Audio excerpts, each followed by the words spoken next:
Jadi dalam Al-Quran Allah Subhanahu wa Ta'ala mengabadikan pujian terhadap para sahabat Rasulullah Sallallahu Alaihi Wasallam. Dan ini di surah Al-Ahzab, surah Al-Ahzab, surah Madaniyah, dan disebut oleh para ulama termasuk surah yang paling muhkam di dalam Al-Quran. Iya, dan dimaklumi bagaimana pengorbanan Nabi Sallallahu Alaihi Wasallam dan para sahabatnya di kejadian perang Ahzab tersebut. Yang musuh dari seluruh penjuru bersatu padu ingin menghabisi Rasulullah dan para sahabatnya. Yang begitu bahasanya mereka ya, menghabisi. Katanya mereka ingin habisi dari awal sampai akhirnya. Tidak mau disisakan satupun. Iya. Dan Allah memenangkan Nabi Sallallahu Alaihi Wasallam dan para sahabatnya tanpa ada peperangan. Dan Allah abadikan di surah itu pujian untuk para sahabat Nabi Sallallahu Alaihi Wasallam. Minal mu'minina rijalun sadaqu ma ahadullaha alaihi wa minhum man qada nahbahu wa minhum man yantazir wa ma baddalu tabdila. Di antara kaum mukminin ada sekelompok lelaki. Ini dari kaum mukminin, dari seluruh umat Islam, dari orang-orang yang beriman, ada rijal. Mukminin itu sudah rijal ya. Mukmin itu apa? Jamak mudzakkar kan? Terus dikhususkan lagi dari mukminin ada rijal. Ini punya ausaf rujula. Ini orang benaran ini, laki-laki benaran. Sadaqu ma ahadullah alaih. Mereka jujur, tulus pada janji yang mereka ambil dari Allah. Mereka sangat tulus, jujur. Faminhum man qada nahbahu. Di antara mereka ada yang sudah menyelesaikan tugasnya, dia sudah wafat. Dalam keadaan dia sudah tunaikan janjinya untuk membela agama, mendampingi Rasulullah, berjihad di jalan Allah. Wa minhum may yantazir. Dan di antara mereka ada yang masih menunggu. Wa ma baddalu tabdila. Tapi mereka tidak pernah mengganti. Tidak pernah mengganti janjinya. Itu kejujuran. Iya. Diabadikan pujian untuk mereka. Para sahabat ini disebutkan tentang para sahabat yang hadir di Fath Hudaybiyah, Bai'atur Ridwan. Ya, Nabi dan para sahabatnya mereka pergi untuk haji. Hanya saja mereka memang bukan untuk perang, perginya ke Mekah untuk haji. Karena itu mereka tidak bawa persenjataan untuk perang. Iya. Begitu sudah sampai di Hudaybiyah dihadang oleh kaum musyrikin. Tidak boleh kalian masuk ke Mekah. Karena Nabi mengutus Utsman ibn Affan radhiyallahu taala anhu untuk berdiskusi dengan orang-orang Quraisy. Dan lama Utsman ibn Affan kembalinya sampai tiba kepada Nabi sallallahu alaihi wasallam berita bahwa Utsman ibn Affan telah terbunuh. Maka Nabi sallallahu alaihi wasallam mengumpulkan seluruh sahabatnya di Hudaybiyah di bawah pohon dan membaiat mereka. Iya. Membaiat untuk berjihad, membaiat untuk kematian, tidak ada yang lari. Itu diabadikan di dalam Al-Quran. Laqad radiyallahu 'anil mu'minina idh yubayyi'unaka tahta asy-syajara fa'alima ma fi qulubihim fa anzala as-sakinata 'alaihim wa athabahum fathan qariba. Sungguh Allah telah ridha terhadap kaum mukminin ketika mereka membaiat engkau Nabi Muhammad di bawah pohon. Nah, itu baiatur ridwan. Dijamin Allah ridha untuk mereka. Karena itu dari sahabat dan dijamin masuk surga semua yang hadir di baiatur ridwan itu. Karena ridwan itu sifat jaminan bahwa dia dimasuk surga. Bagaimana tidak Allah berfirman wa ridwanu minallahi akbar. Ridha dari Allah itu yang paling besar. Dan jumlah mereka ada yang mengatakan dalam sebagian riwayat 1.300. Populer dari riwayat Jabir 1.400. Ada sebagian mengatakan 1.500 jumlah sahabat yang hadir. Iya. Tuh, perhatikan dari ketulusan, kejujuran di dalam beragama. Diabadikan oleh Allah. Ta'alima ma fi qulubihim. Allah tahu apa yang ada di hati mereka. Ini pujian besar. Tidak ada di tengah mereka munafik, tidak ada. Allah tahu apa yang di hati mereka.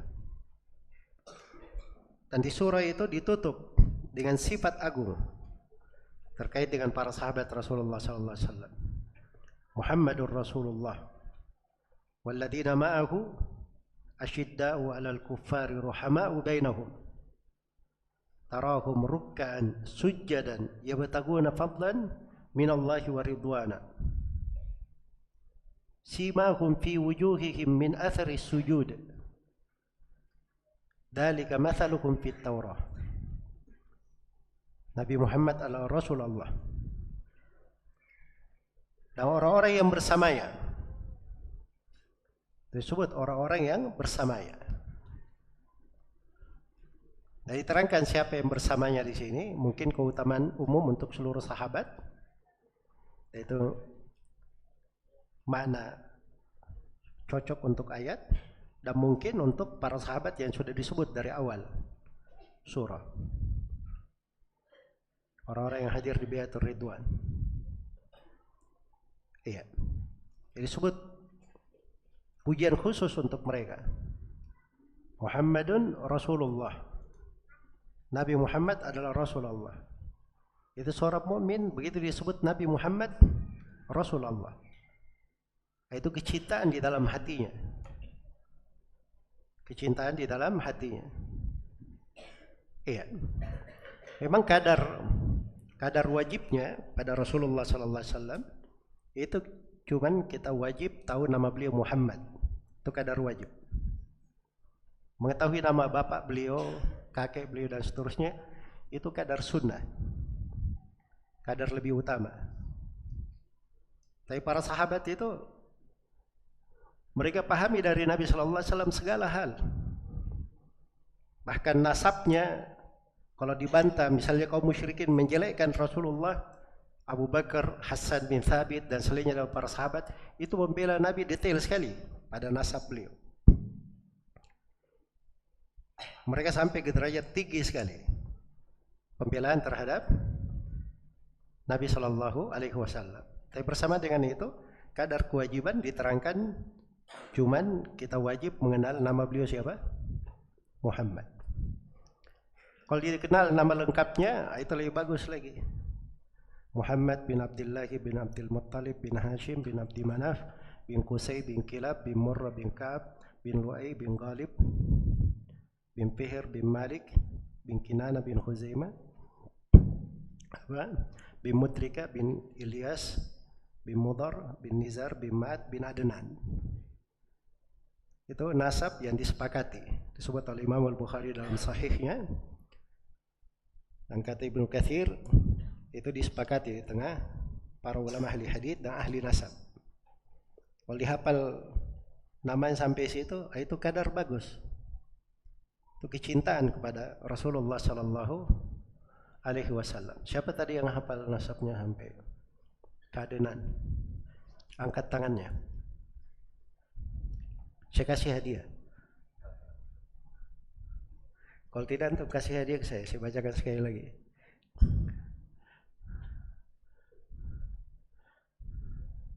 Dihafal ya, antum ahli sunnah ini. Jangan ahli sunnah kelas amatir ya.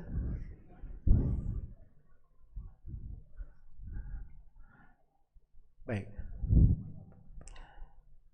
Jadi maksudnya kadar-kadar itu berjalan di tengah para sahabat.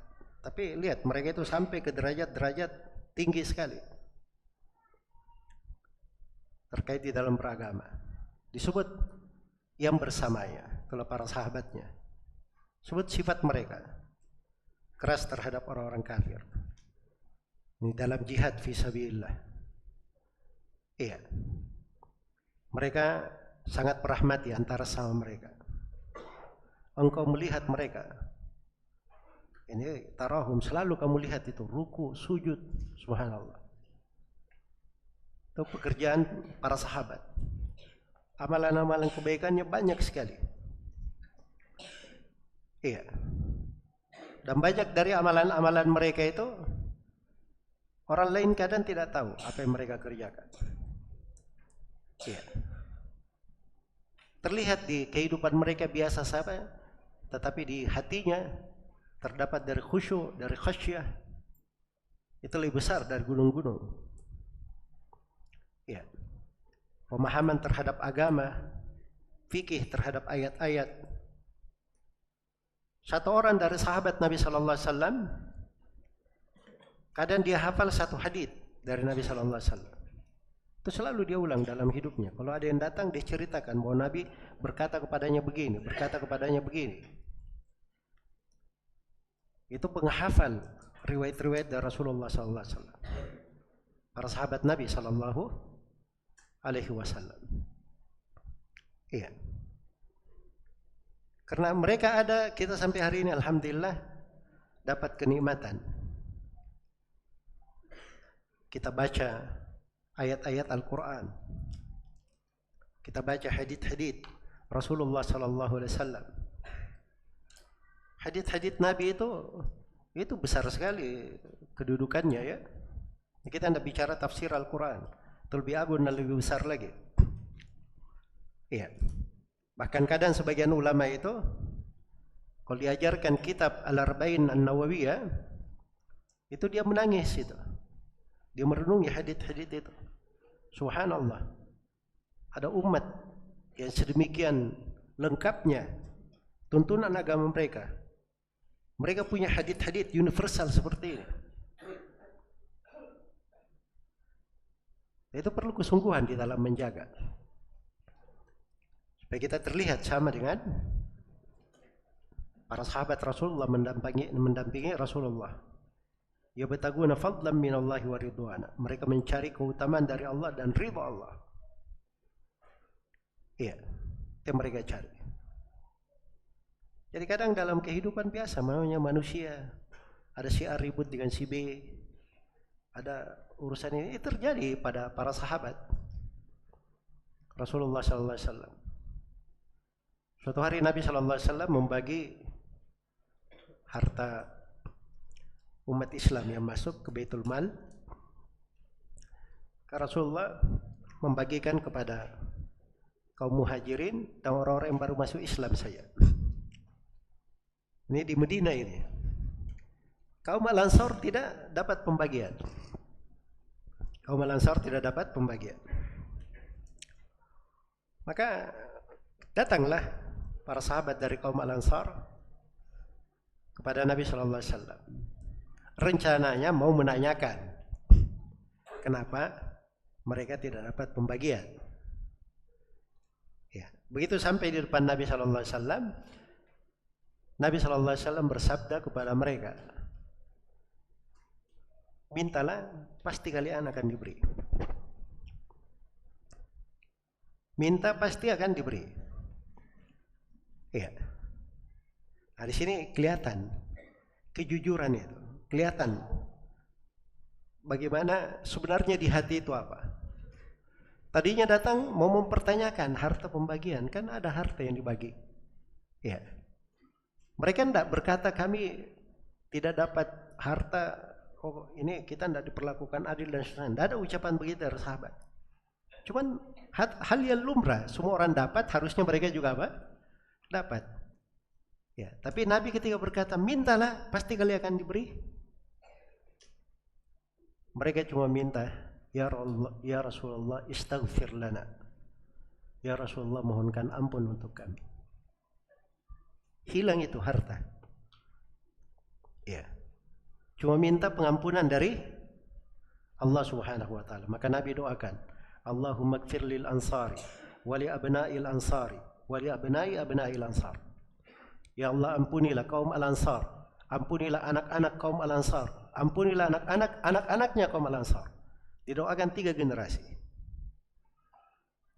Itu keutamanya para sahabat Rasulullah sallallahu alaihi wasallam. Dunia itu hina bagi mereka. Iya. Yang penting bagaimana mereka ini bisa membuktikan kejujurannya dan ketulusannya untuk Allah, membela Rasulnya dan membela agamanya. Ini pokok yang harusnya berada di hati seorang muslim. Bayangkan ya, ini dari ibadah mereka diabadikan dalam Al-Quran. Mereka selalu sujud, ruku. Simahum fi wujuhihim min athari sujud. Ya, tanda ibadah mereka itu di wajah-wajah mereka, dari bekas-bekas sujud. Ada 2 penafsiran dari as-salaf di situ. Ada yang mengatakan khusyuk di wajahnya kelihatan. Sebab orang kalau beribadah itu kelihatan di wajahnya bagus, ada khusyuknya. Itu kelihatan di wajah-wajah para sahabat. Dan sebagian ahli tafsir menyebutkan bahwa tanda itu tanda yang biasa kelihatan ya. Kalau orang sujud ada tanda di wajah, di tangan, di lutut, itu kelihatan tanda-tanda.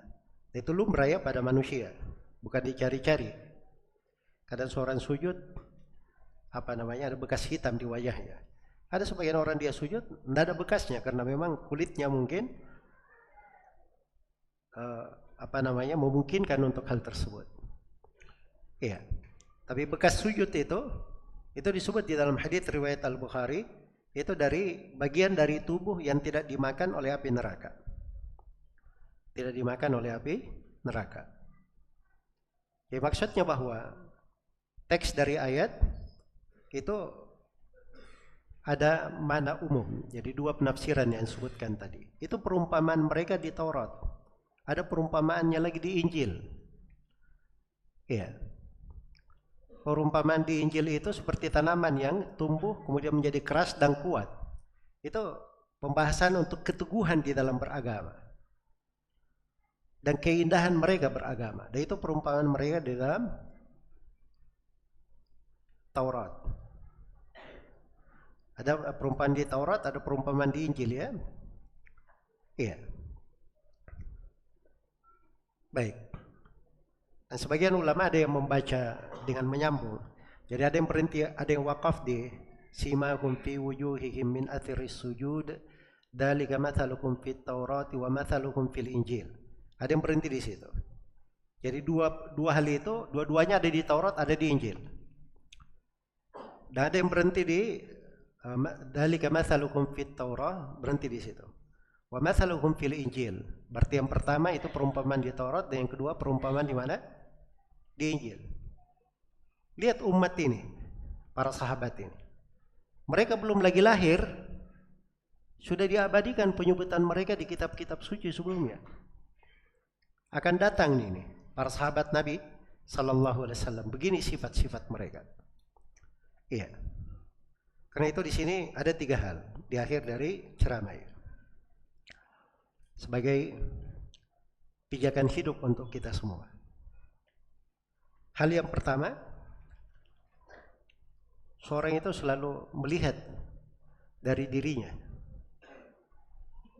memupuk pada dirinya kesungguhan seperti kesungguhan para sahabat itu, atau sebagian dari kesungguhan para sahabat. Dia cari satu hal dari kesungguhan para sahabat, dia bisa tekuni dalam hal tersebut.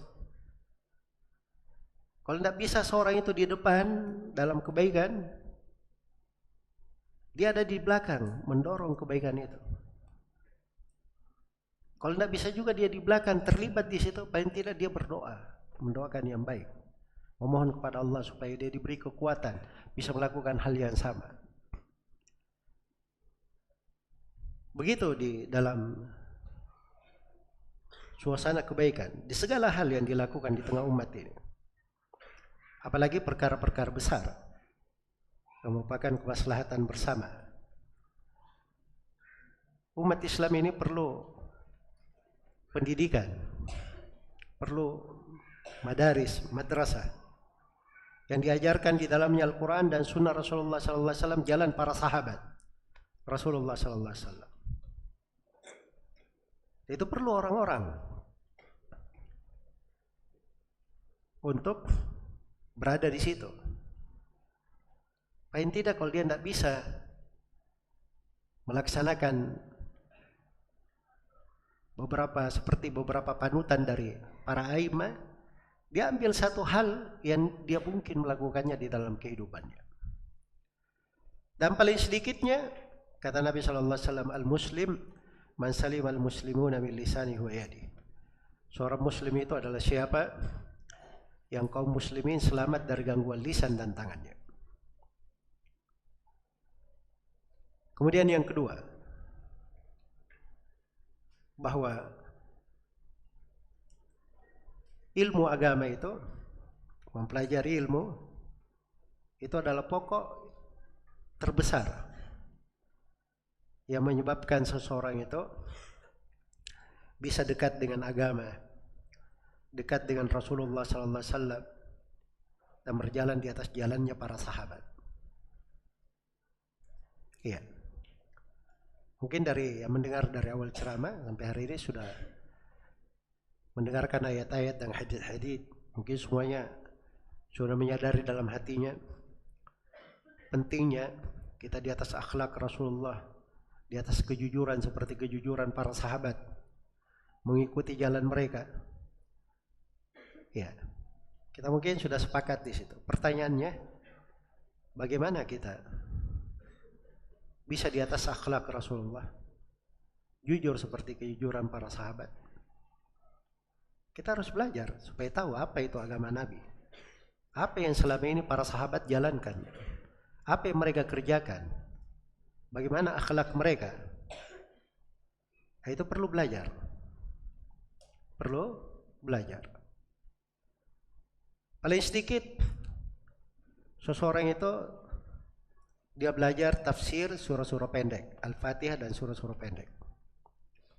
Harus belajar tafsir Al-Fatihah dan surah-surah pendek. Mana antum baca sholat 5 waktu, hadir tiap hari sholat, dibacakan ayat-ayat 30 saja tidak tahu artinya. Itu kan luar biasa masalah di kita. Nggak boleh seperti itu. Harus kita pelajari. Kalau tahu terjemahan maknanya, nanti pelajari di dalamnya bagaimana dari kandungannya. Bagaimana dari kandungannya. Itu kaidah-kaidah kehidupan besar sekali itu di surah-surah pendek itu. Iya. Itu ada tumpuan-tumpuan pijakan akhlak dan pembawaan hidup di situ. Itu perlu dipelajari. Kemudian belajar dari hadits-hadits Nabi sallallahu alaihi wasallam. Baca hadits-hadits pendek. Iya. Misalnya pokok dari hadits-hadits pondasi ya di ilmu. Baca innamal a'malu binniyat. Hadits Umar bin Khattab tentang tingkatan agama Jibril yang bertanya. Terus hadits tentang man ahdatsa fi amrina hada, itu terkait dengan kesempurnaan agama, tidak boleh berbuat bidah. Terus hadits tentang innal halal bayyinun wal haramu bayyin. Terus sebagian ulama menganggap bahwa 4 hadits ini pokok agama. Iya. Kamu belajar tentang hadits akhlak misalnya, pokok akhlak itu disebutkan oleh Ibnu Rajab di Jami' Ulum wal Hikam dari Abu Muhammad Ibnu Abi Zaid Al-Qayrawani. Al-Qayrawani ini penulis kitab Ar-Risalah ya, dari imam fuqaha di madhab Maliki ya. Iya. Beliau katakan jima adabil khair wa zimmatuhu arba'atu ahadith. Kata beliau pokok yang mengumpulkan adab kebaikan dan pundi-pundinya atau sendi-sendinya itu ada 4 hadits. Man kana yu'minu billahi wal yawmil akhir falyaqul khairan aw liyasmut, itu yang pertama. Yang kedua, min husnil islamil mar'i tarkuhu ma la ya'ni. Yang ketiga, la taghdab, larangan Nabi ketika ada yang minta nasihat, Nabi berkata jangan kamu marah. Kemudian yang keempat, la yu'minu ahadukum hatta yuhibba li akhihi ma yuhibbu li nafsihi. Kata beliau ini untuk adab, akhlak, ini 4 pokok haditsnya. Sebab hadits yang pertama itu pendidikan untuk menahan lisan. Hadits yang kedua pendidikan menahan tubuh untuk tidak mendekati sesuatu yang tidak bermanfaat. Dan hadits yang ketiga itu pendidikan untuk menahan diri, menguasai jiwa, jangan kamu marah. Dan hadits yang keempat itu pendidikan agar supaya jiwa itu bagus berinteraksi dengan orang lain. Iya. Itu 4 hadits semuanya ada di Arba'in Nawawiyah. Kalau orang baca Arba'in Nawawiyah, dia pelajari, ya itu sudah bagus untuk dipelajari ya. Jelas ya. Dan jangan seperti sebagian ikhwannya, Masya Allah ngaji, sudah lama ngajinya, ada yang ngaji 5 tahun, 10 tahun, 20 tahun, tapi satu kitab belum khatam. Ya. Sering hadir taklim tapi kitabnya belum khatam. Nah, ini tidak benar ya. Untuk tingkatan ilmiah dipelajari, apalagi ada hal-hal besar. Seorang di sakaratul maut, keselamatannya adalah dia bersyahadat la ilaha illallah Muhammadar Rasulullah. Bagaimana dia bersyahadat la ilaha illallah Muhammadar Rasulullah? Dia belum pernah belajar apa makna la ilaha illallah, apa makna Muhammadar Rasulullah. Dia mau selamat di alam kubur, ada 3 pertanyaan malaikat di alam kubur. Harus belajar tentang 3 pertanyaan itu. Ada kitabnya itu namanya Thalatsatul Usul. Pelajari itu. Ada pertanyaan Allah di hari kiamat. Itu makna-makna besar ya dalam kehidupan. Iya. Ya kalau kita ambil sedikit saja dari keseriusan para sahabat, kita terapkan dalam hidup kita, itu luar biasa manfaatnya. Luar biasa manfaatnya. Hidup ini ringkas ya. Kita tidak tahu sekarang, dari kemarin ketemu beberapa tahun. Ya. Saya ingat ya, si masuk ke Solo ini sudah dari tahun 2001 barangkali ya. 2021 kajian rutin. Ya, dari 2001 sudah lebih 20 tahun. Ya. Sekarang kita sudah mendekati kepala 5. Umur umat Nabi Muhammad 63 tahun kebanyakannya. Saya hitung-hitung saja. Semua orang seperti itu. Umur ini ada akhirnya. Ajal itu akan datang. Tapi yang menjadi pertanyaan, sudahkah kita menyiapkan untuk keselamatan kita di akhirat?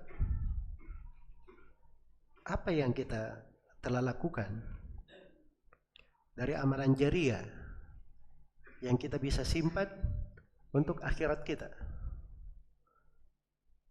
Iya. Banyak dari orang tua itu pikirannya anak-anaknya punya rumah, makmur, ada pekerjaan. Itu bagus ya. Nggak ada masalah, tidak dilarang. Tapi ada hal yang lebih penting daripada itu. Jadikan anak-anak itu sebagai amalan jariah. Jadikan mereka orang-orang yang salih. Itu amalan jariah yang sebenarnya. Itu harta yang sebenarnya. Dan itu kehidupan mereka yang sebenarnya.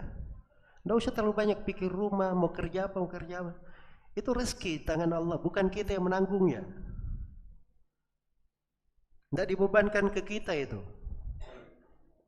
Kita berikan kepada mereka kailnya, sebab-sebabnya terkait dengan apa yang mereka mau dapatkan. Di situ kesalihan pada anak-anak. Itu amalan jariah.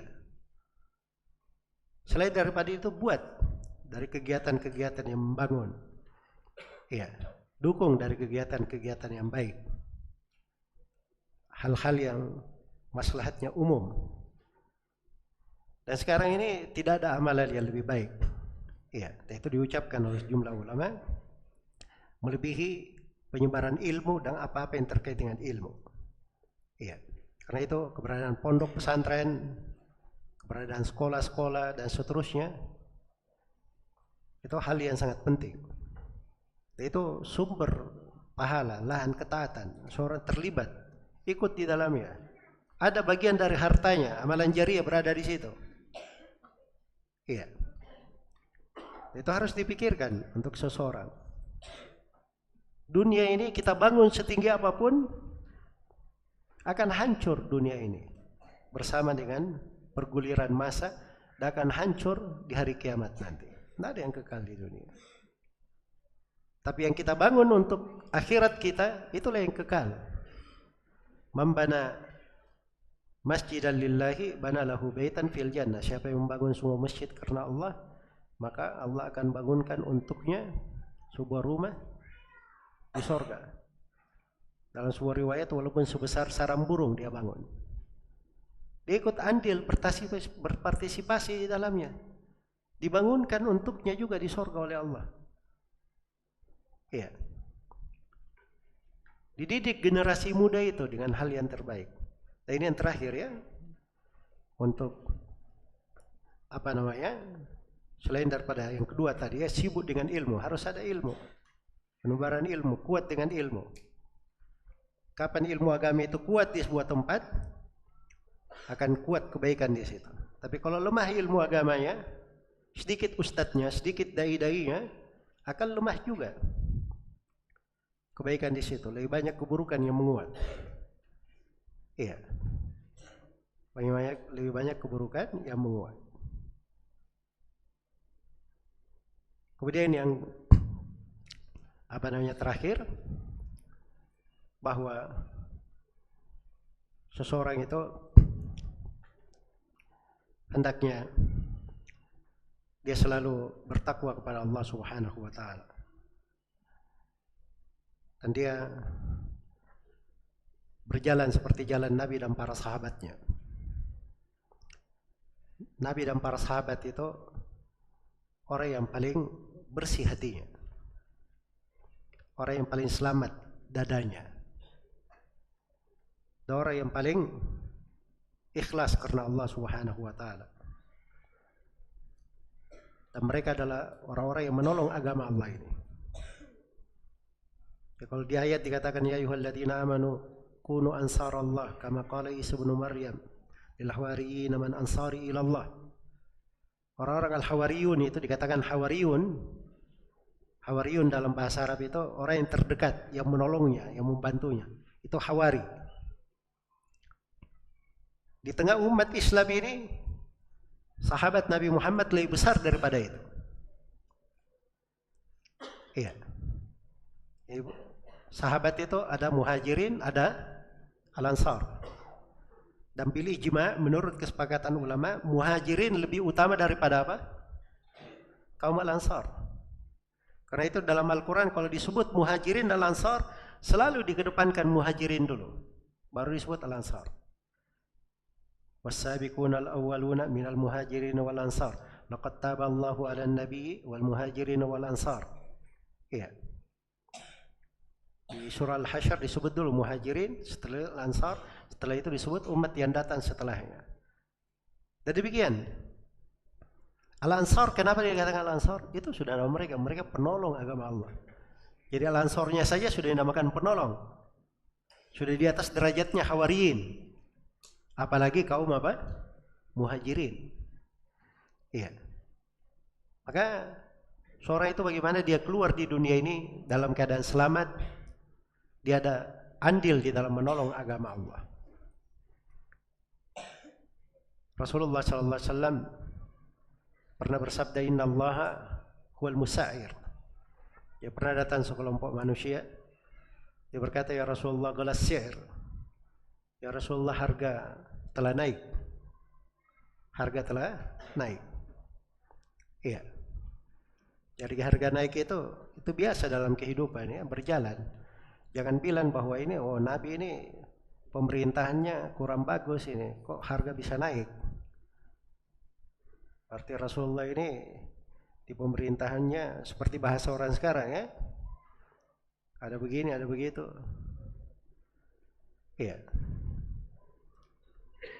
Ini sekurang-kurangnya kalau di masa sekarang ini ya, terjadi kejadian harga naik, terus ada yang komentar-komentar, sekurang-kurangnya ada 3 dosa dia lakukan. 1, dia berucap tanpa ilmu, sebab itu bukan bidang mereka. Itu urusan di pemerintah dan seterusnya. Orang alim pun kalau dia tidak masuk di situ, dia tidak boleh bicara. Dia tidak punya ilmu tentang hal itu. Iya. Dan berucap tentang sesuatu tanpa ilmu itu masuk di dalam dosa. Kemudian yang kedua, lihat ya, ketika naik harga ini, Rasulullah berkata apa? Innallahu huwal musa'ir, al-qabidul basit, ar-razzaq. Sungguhnya Allah dialah yang menetapkan harga, yang menghamparkan rezeki dan menahannya. Dan dialah Allah yang memberi rezeki. Dialah Allah yang memberi rezeki. Iya. Jadi sandarkan hal tersebut kepada ketentuan dan takdir Allah Subhanahu wa ta'ala. Seperti yang dikatakan oleh sebagian as-salaf, kamu di masa lapang Allah yang menetapkan rezeki untukmu. Di masa harga murah Allah juga yang memberi rezeki kepadamu. Semuanya dengan ketentuan dan takdir Allah Subhanahu wa ta'ala. Kemudian ada hal yang ketiga penting diingatkan oleh Nabi sallallahu alaihi wasallam. Kata beliau, "Wa inni la arju an alqa Allah wa la yutalibuni ahadun bimadlamatin fi damin wala ma." Kata beliau, dan sesungguhnya saya berharap saya menghadap kepada Allah dan tidak ada seorang pun yang menuntut saya terhadap kezaliman saya lakukan, tidak dalam darah, tidak pula dalam harta. Itu yang terpenting, bagaimana seorang keluar dari dunia ini dalam keadaan selamat. Iya. Tidak menzalimi orang lain, tidak pula menjadi sebab orang-orang itu masuk di dalam bahaya disebabkan karena dia. Dan banyak orang kadang terjadi sesuatu, dia pikir sesuatu itu terjadi, itu sebabnya orang lain. Seperti ini ya, kalau naik harga. Ya. Naik harga. Oh, itu paling cakep itu. Kalau mau lihat pemain bola paling jago menggoreng di masa-masa seperti itu. Itu kelihatan semua itu, orang Ikhwanul Muslimin, Hizbut Tahrir, itu paling jago goreng-goreng seperti itu. Ya. Pasti akan diarahkan semua kesalahan pada pemerintah. Karena begini, karena begitu, karena begini. Orang-orang tidak pernah dia introspeksi pada dirinya. Barangkali itu terjadi karena dosa-dosa kita juga. Kita banyak berbuat kesalahan. Di tengah kita ini banyak perbuatan riba, banyak perbuatan mematan harta manusia tanpa hak. Belum lagi banyak perbuatan kesyirikan yang terjadi di tengah manusia. Iya. Naik harga, kurang barang dan seterusnya itu bagian dari musibah-musibah dalam kehidupan. Ya, seorang itu jangan selalu memikirkan mengkambing hitamkan orang lain. Innallaha la yughayyiru ma biqaumin hatta yughayyiru ma bi anfusihim. Allah tidak akan merubah keadaan satu kaum sampai mereka sendiri yang merubah keadaannya. Iya. Wa kadzalika nuwalli ba'dadh-dhalimin ba'dhan bima kanu yaksibun. Demikian sebagai orang yang zalim kami buat berkuasa di atas zalim yang lainnya karena perbuatan mereka sendiri. Perbuatan mereka sendiri. Karena itu populer dari ungkapan para ulama, kama takunu yuwalla alaikum. Sebagaimana kondisi kalian yang berkuasa di kalian seperti kalian juga. Ya, pernah datang orang Khawarij kepada Ali bin Abi Thalib. Dia berkata, "Wahai Ali, kamu ini tidak berhukum di tengah kami seperti Abu Bakar, Umar dan Uthman." Ya, Abu Bakar dan Umar katanya, tidak berhukum seperti, tidak berlaku seperti perlakuan mereka. Kata Ali bin Abi Thalib, itu karena orang-orang yang berada di sekitar atau orang-orang yang berada di depan Abu Bakar dan Umar adalah saya dan orang yang semisal dengan saya. Maka itu yang terjadi di pemerintahan Abu Bakar dan Umar. Adapun saya yang berada di depanku adalah kamu dan yang semisal dengan kamu. Jadi saya berlaku sesuai dengan apa yang ada di depan saya. Jelas ya? Jadi jangan selalu berpikir untuk melihat sesuatu, dilihat cuman kepada pemerintah saja, kepada orang yang di depannya. Banyak introspeksi pada diri. Ya, memperbaiki keadaan. Semoga Allah Subhanahu wa taala memberi taufik pada semuanya dan menganugerahkan kepada kita semua akhlak yang mulia, memudahkan kita semua untuk selalu berada di atas jalan Rasulullah sallallahu alaihi wasallam dan para sahabatnya. Dan semoga Allah Subhanahu wa taala selalu membersihkan hati-hati kita dari segala hal yang dia benci, hal yang dia murkai, dan memenuhi hati kita dengan hal yang dicintai oleh Allah Subhanahu wa taala. Dan semoga Allah Subhanahu wa taala mencatat kita semua sebagai orang-orang yang selamat di kehidupan dunia ini dan selamat di kehidupan akhirat. Innahu waliyyu dzalika wal qadiru alaih, wallahu taala alam. Dan saya mohon maaf atas segala macam kekurangan. Subhanakallahumma wa bihamdik, asyhadu an la ilaha illa anta, astaghfiruka wa atubu ilaik. Walhamdulillahirabbil alamin. Wassalamualaikum warahmatullahi wabarakatuh.